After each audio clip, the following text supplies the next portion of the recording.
Узган ялларда Энергия стадионына Татарстанның яшь йөгерешчеләре җыелды. Биредә 19-нчы сәламәтлек спартакиадасы кысаларында җиңел атлетика буенча республика чемпионаты узды.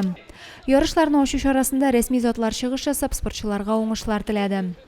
2 көн дәвам итүче ярышларда Татарстанның 11 районыннан авыл яшьләре катнашты.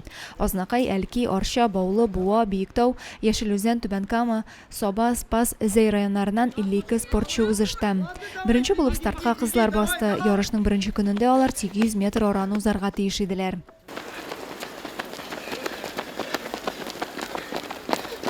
Ир-егетләр километр ярым һәм 3 километр араларны йөгереп уздылар. Ярыш нәтиҗәләре буенча Зәй командасыннан Юлия Белышева белән Гөлназ Тихоновага тиңнәр булмады. Ярышларның эстафета өлешендә Зәй спортчылары 2нче урынга лаек булды.